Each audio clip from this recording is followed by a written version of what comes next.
If you don't need it, drop it. Yes, you. If you don't need it, drop it. They say prayer is the key. Prayer is the key. Prayer is the master key.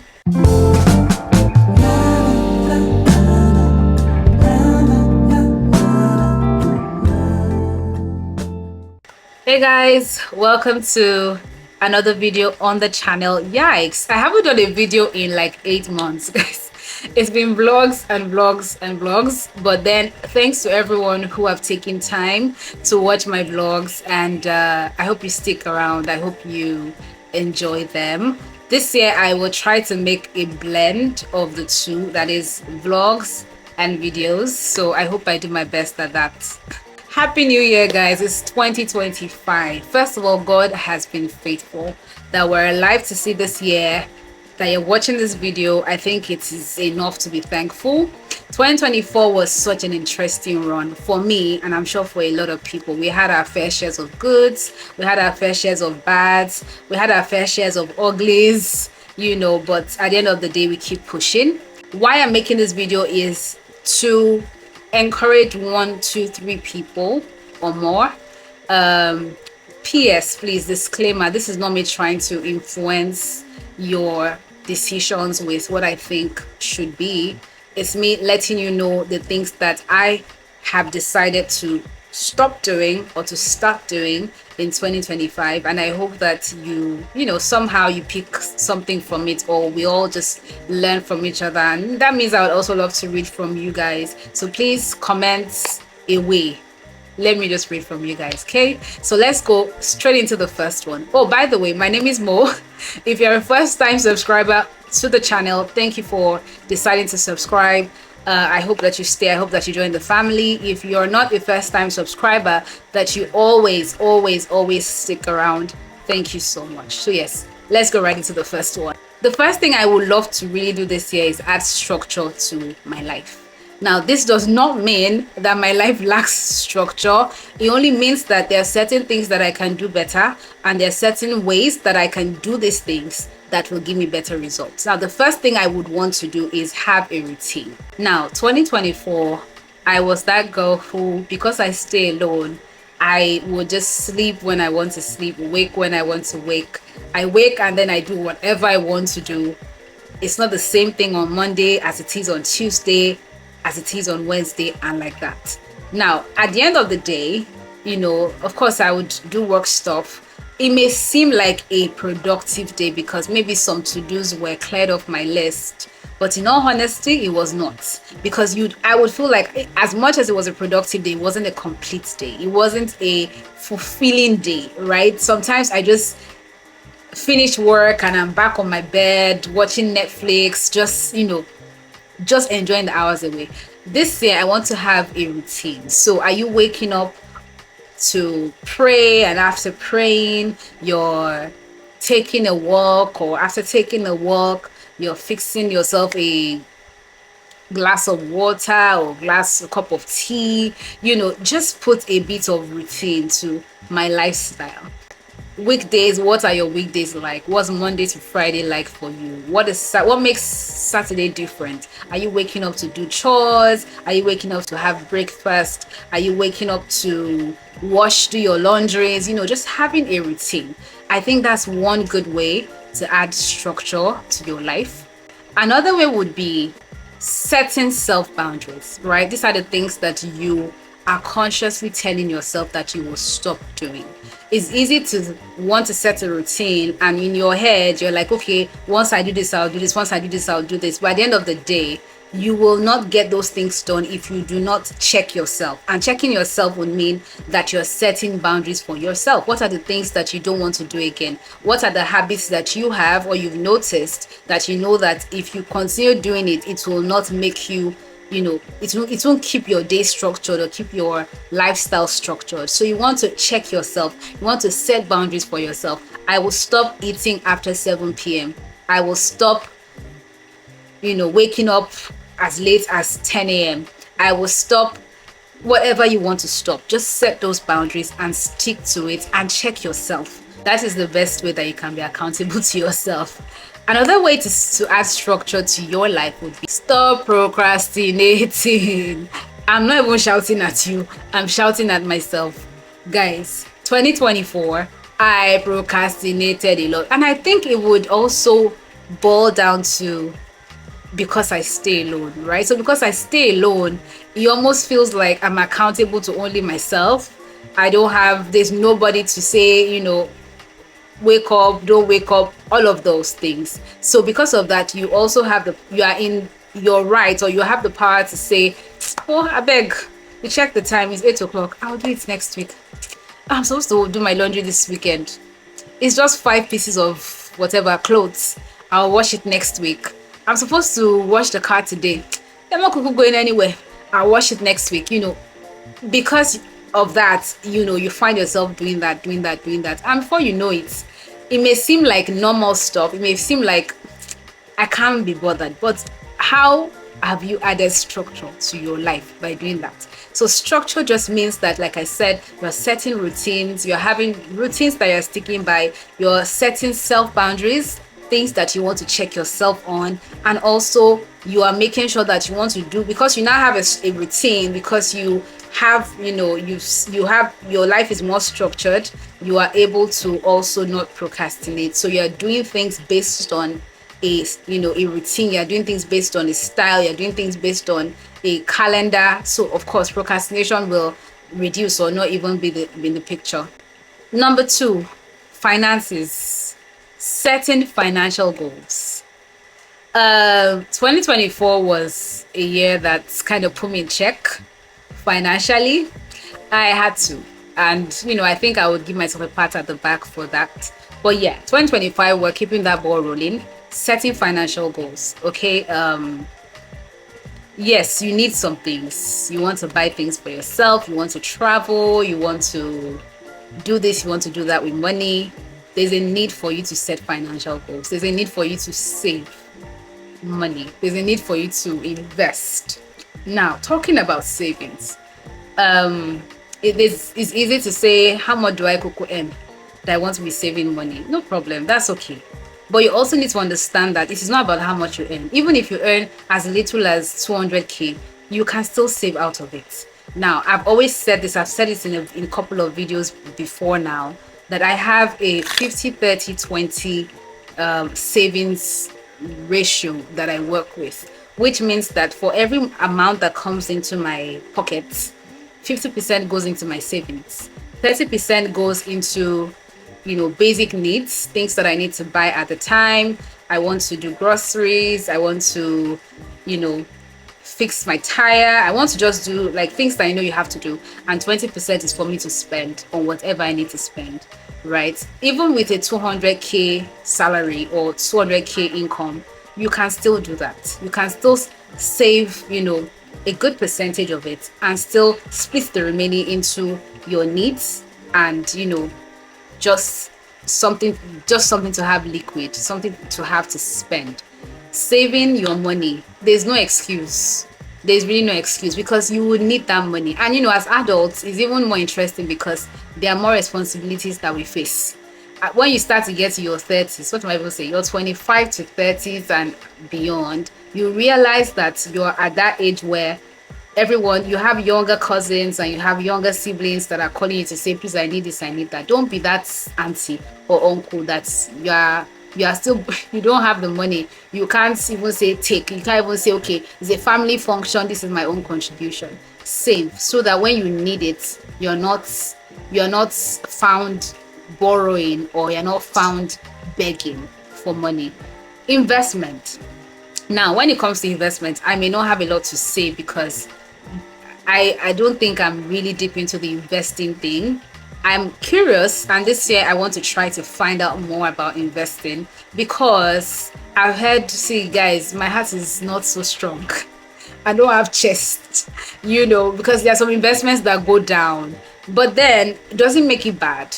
I would just say that before you invest, please ensure that you do your due diligence, okay? You check, you ask questions, ensure that you speak to an expert. Let them tell you why you need to invest and why you should not invest. Let them tell you why it's a good return on investment or why it's not. Just ask your questions and ensure that you have all the answers you need. I'm also going to do that this year and try to see where I can invest and where I should not invest. So, but I think I would just say that investment is a good one to also try to put your hands on in 2025. Lastly, on the finances, if you don't need it, drop it.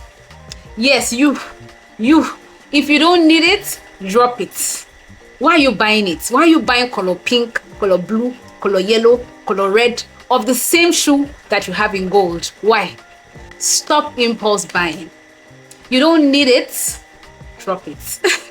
And that's one thing that we all face. Now, it's a different thing if you want to spoil yourself.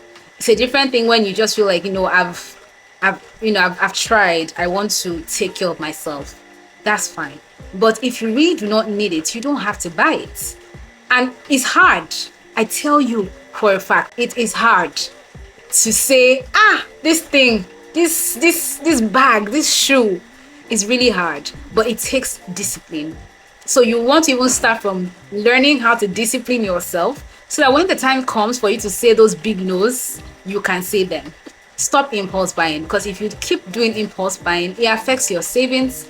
In fact, you can't even be impulse buying, and investment is a core for you. So you really, it's tied together. You need to learn one to activate the other. You need to stop one to get better at the other. The third category and the last category I would love to, put more effort in 2025, and I want to encourage you as well, is the God factor. Please, 2025, commit your year to God. Start your year with God. Let God be the beginning and the end of your year. First thing under this category is prayer. You know what? They say prayer is the key. Prayer is the key. Prayer is the master key. No be lie. Everything that you do, everything that you're doing, everything that you intend to do, commit to God's hands. Let God take control. Learn to pray. There are different ways to pray. Now, I'm not saying I'm, Mother Teresa right now, but there used to be a time when I honestly did not know how to pray. I would mumble a bit, I would say some things, and after I would still feel like I didn't communicate with God. It took a while for me to actually learn how to pray in my own way. Please, again, you don't have to do it the way I do it. Pray how you know how to pray, but pray. For me, I knew that I had to, I started learning how to read the Word of God.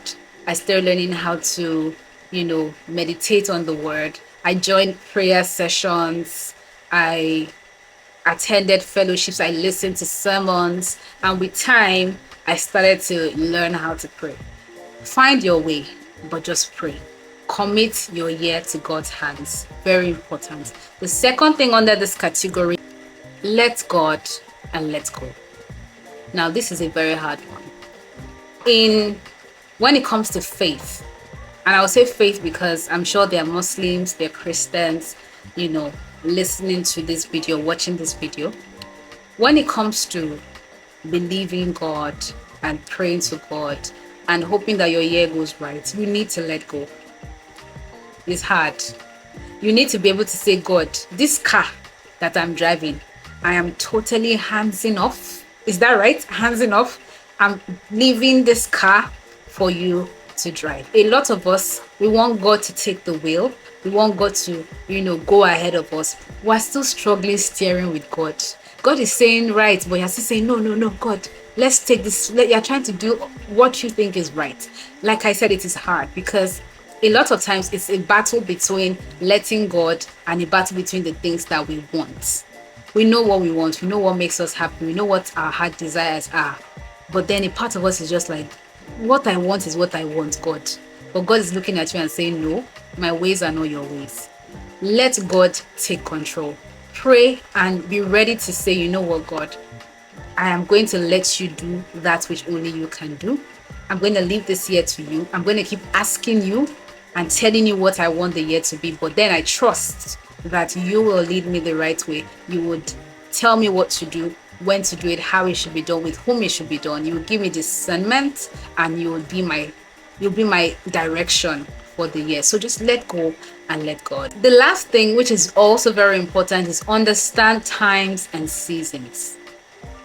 When it comes to the God factor, committing your year into God's hands, understand time and seasons. Now, there's a season and there's a time for everything. There's winter, there's summer, there's dry season, there's harmattan, and a lot of different things happen in these seasons. You need to understand that God makes everything beautiful in His own time. And this is for those of us, and I say us because, I'm also there, those of us that have been asking, begging, praying, pleading, saying, God, when? I have been asking you, I have been praying, I have been fasting, but I'm not seeing anything. Why is this not happening for me? Why am I not getting results? And you're tired and you're giving up already. I would only say that don't give up. Don't give up. God is a God of time and seasons. Now, let me give a quick, let me create a quick scenario, just illustrate something quickly. Now, God created the heavens according to the Christian faith or Christian religion. God created the heavens and the earth and the firmament. He did everything in 6 days. And on the 7th day, He rested. Now, I've come to ask myself, if God is a God of possibility, God is a God who nothing is impossible for, God is a God of wonders, is the able God, is the almighty God, why did it take Him 6 days to create something that He could have created by just snapping His hands? And then what crossed my mind at that point is that God is a God who understands the essence of time and order. Is the God who knows that as much as He's able to do everything right now, He needs time to take its course. He needs everything to be in order. Now, this is God and His own business. If God can understand this for His own business, this is God the Almighty, how much more the things that are of concern to you? How much more the things that you've tabled before Him for your year? You need to trust God and know that He will do everything in His season. But just pray at that time that, God, when you're ready to do these things for me, make it beautiful, make it fine, make it perfect for me. And just keep trusting and hoping in God. I hope that you've enjoyed this video, and I hope that we've learned a little, 1, 2, 3 things. This is how I'm intending to move on with 2025. It's the end of January, and trust me, it is not too late to start your year. Some people start their year on January 1. Some people are starting now. Some people will not even start their year until July. Take it like that. So whenever you choose to start your year, please, I hope that you can take 1 or 2 encouragements from this.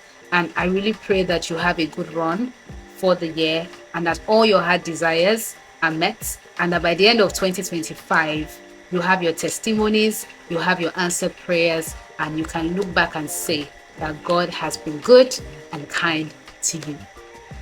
Thank you so much for watching this video, and please don't forget to comment, don't forget to subscribe, don't forget to share. You don't know who you might be helping. And till the next video, I remain yours sincerely, Mo, and I will catch up with you guys again.